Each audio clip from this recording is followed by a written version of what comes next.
Hello साथियों, मैं अशोक आप सभी का आपके अपने यूट्यूब चैनल स्टडी प्रचार में एक बार फिर से स्वागत करता हूं। साथियों, यूपीएसआई जीके की सीरीज़ में आप सभी का स्वागत है। आशा करता हूं आप लोग स्वस्थ होंगे। तो साथियों, यहां पर आज हम जीके के अंतर्गत पाचन तथा उत्सर्जन के बारे में पढ़ने वाले हैं। तो साथियों, यहाँ वन लाइनर क्वेश्चन के माध्यम से घटना चक्र की जो सीरीज़ है वो चल रही है। जीके है जो साथियों यूपीएसआई के लिए। तो चलिए पहला क्वेश्चन यहाँ पर देखते हैं। यहाँ पर वयस्क मानव का दांत के सूत्र की बात करें, यानी कि वयस्क मानव का दंत सूत्र जो होता है किस प्रकार होता है रेशियो में 2:1, 2:3 और 2:1, 2:3 का होता है। साथियों, इस प्रकार रेशियो में वयस्क मानव का दांत सूत्र होता है साथियों, दंत सूत्र। चलिए लैंगरहैंस की दीपिकाएँ, क्या साथियों, लैंगरहैंस की दीपिकाएँ की बात करें तो अग्नाशय में पाई जाती। कहाँ पर? अग्नाशय में पाई जाती हैं। चलिए नेक्स्ट पॉइंट है जठर ग्रंथियों की ऑक्जिंटिक या पेराएटल कोशिकाएं HCl कोशिकाएं जो होती है साथियों का श्रवण करती है। किसका?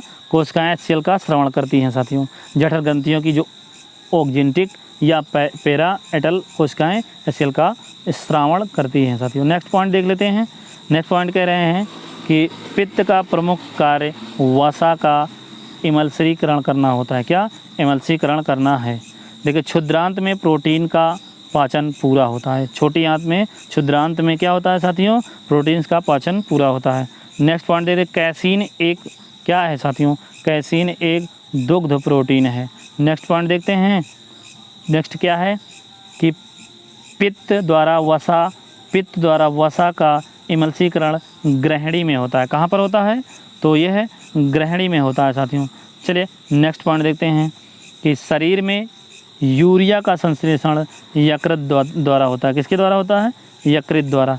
नेक्स्ट पॉइंट देखते हैं मनुष्य में प्रोटीन का पाचन आमाशय से प्रारंभ होता है। कहाँ से प्रारंभ होता है मनुष्य में प्रोटीन का पाचन? तो आमाशय स्टोमैक से प्रारंभ होता है। नेक्स्ट पॉइंट देख लेते हैं शरीर में ऊतक, क्या साथियों? शरीर में ऊतकों का निर्माण प्रोटीन से होता है। तो शरीर में ऊतकों का निर्माण किससे होता है? प्रोटीन से होता है साथियों। शरीर में ऊतकों का निर्माण प्रोटीन से होता है।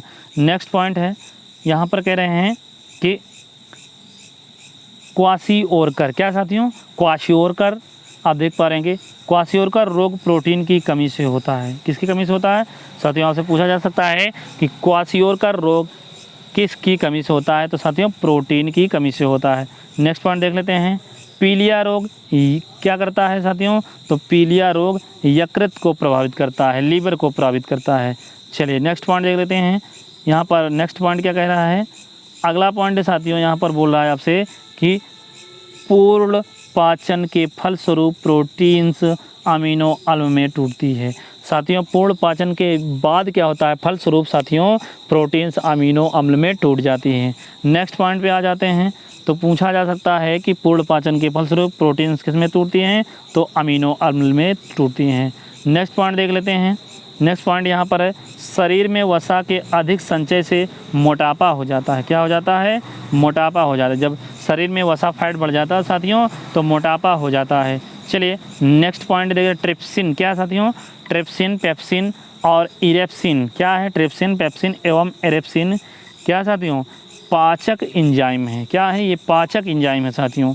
चलिए नेक्स्ट पॉइंट को देख लेते हैं। यकृत में, किसमें? यकृत में प्रोथ्रोम्बिन, क्या? प्रोथ्रोम्बिन के संश्लेषण के लिए विटामिन के, किसकी? विटामिन के की आवश्यकता होती है। बात करें तो साथियों कि जब यकृत में प्रोथ्रोम्बिन के संश्लेषण होते हैं तो उसमें विटामिन के की भूमिका होती है, आवश्यकता होती है। चलिए नेक्स्ट क्वेश्चन देख लेते हैं। क्या कह रहा है यहाँ पर? मनुष्य का प्रमुख उत्सर्जी पदार्थ क्या है? प्रमुख उत्सर्जी पदार्थ तो यूरिया है साथियों। क्या है? यूरिया है मनुष्य का प्रमुख उत्सर्जी पदार्थ। वृक्क या किडनी एक पूर्ण उत्सर्जी अंग है। वृक्क या किडनी क्या है साथियों? एक पूर्ण उत्सर्जी अंग है। आइए नेक्स्ट पॉइंट देख लेते हैं। तो कह रहा है यहाँ पर शरीर में लौड़ों तथा जल का उत्सर्जन वृक्क द्वारा होता है। किसके द्वारा होता है? तो शरीर में लौड़ों तथा जल का उत्सर्जन किसके द्वारा होता है? वृक्क के द्वारा होता है। चलिए नेक्स्ट पॉइंट देख लेते हैं। टाइलिन टाइलिन, टाइलिन क्या है साथियों? एक एंजाइम का स्राव, एंजाइम है क्या? टाइलिन एंजाइम का स्राव लार ग्रंथियों के द्वारा होता है। किसके द्वारा होता है? क्वेश्चन काफ़ी बार पूछा जा चुका है कि टाइलिन एंजाइम का प्रयोग किसके द्वारा? तो लार ग्रंथियों द्वारा होता है। तो लार ग्रंथियों द्वारा कौन से एंजाइम का स्राव होता है? तो देख लेंगे साथियों, यहाँ पर टाइलिन एंजाइम का स्राव लार ग्रंथियों द्वारा होता है। नेक्स्ट पॉइंट पे देख लेते हैं। नेक्स्ट पॉइंट क्या कह रहा है कि छोटी आंत, देखिए यहाँ पर कह रहा है कि छोटी आंत मुख्यतः तीन भागों यथा ग्रहणी, मध्यांत्र तथा शेषांत्र में विभेदित होता है। यहाँ पर आपसे 3 प्रकार बता रहा है साथियों। छोटी आंत मुख्यतः 3 भागों में, तो ग्रहणी और मध्यांत्र और शेषांत्र में विभेदित होता है, जिसकी क्रमशः लंबाई की अगर हम बात करें तो ग्रहणी की लंबाई जो है यहाँ पर 25 सेंटीमीटर और मध्यांत्र की लंबाई 2.5 मीटर और यहाँ पर शेषांत्र की लंबाई 3.5 मीटर होता है साथियों। चलिए नेक्स्ट पॉइंट पे आते हैं। नेक्स्ट पॉइंट यहाँ पर आपसे कह रहा है साथियों कि मानव शरीर में पाचन का अधिकांश भाग छोटी आंत में संपन्न होता है। पचे हुए पदार्थों का अवशोषण, क्या साथियों? पचे हुए पदार्थों का अवशोषण भी मुख्यतः छोटी आंत में ही होता है। लार में एंजाइम एमाइलेज होता है। क्या? एमाइलेज होता है जो स्टार्च को शर्करा में तोड़ता है। किसकी इसमें से तोड़ता है साथियों? स्टार्च को शर्करा में तोड़ता है। लार में एंजाइम एमाइलेज होता है जो साथियों जो स्टार्च को शर्करा में तोड़ता है, खंडित करता है। चलिए मनुष्य के शरीर की अगर हम बात करें तो मनुष्य के शरीर में खून की शुद्धिकरण की प्रक्रिया डायलिसिस कहलाती है। क्या? डायलिसिस कहलाती है। डायलिसिस की प्रक्रिया वृक्क के द्वारा संपन्न होती है, किडनी के द्वारा संपन्न होती है। वृक्क रुधिर से फास्फेट, नाइट्रोजन यौगिक, यूरिया तथा यूरिक अम्ल को पृथक करता है और रक्त के परासरणी दाब OIP, क्या साथियों? OP परासरणी दाब, जिसको OP कहते हैं, एवं उसकी मात्रा का नियमन करता है। चलिए नेक्स्ट पॉइंट पे आ जाते हैं। यहाँ पर वृक्क के क्षतिग्रस्त, क्या? अगर वृक्क के क्षतिग्रस्त हो जाने पर इस कार्य हेतु अपोहक, किसका साथियों? अपोहक का प्रयोग किया जाता है, जो कि कृत्रिम वृक्क के रूप में कार्य करता है। जो वृक्क अगर क्षतिग्रस्त हो जाता है साथियों तो अपोहक का प्रयोग किया, किसका? अपोहक का प्रयोग किया जाता है कृत्रिम वृक्क के रूप में। एंजाइम मूलतः प्रोटीन होते हैं जो वायोत्प्रेरक, क्या है? वायोत्प्रेरक के रूप में जैव रासायनिक क्रियाओं को प्रेरित या फिर उनकी गति को बढ़ाने का कार्य करते हैं। नेक्स्ट पॉइंट देखते हैं। यकृत, जो कि लीवर, यकृत मानव शरीर की सबसे बड़ी ग्रंथि है। ट्रिप्सिन, टाइलिन, पेप्सिन पाचक एंजाइम हैं जिनका स्राव क्रमशः अग्नाशय से, लार ग्रंथि से और अमाशय द्वारा होता है।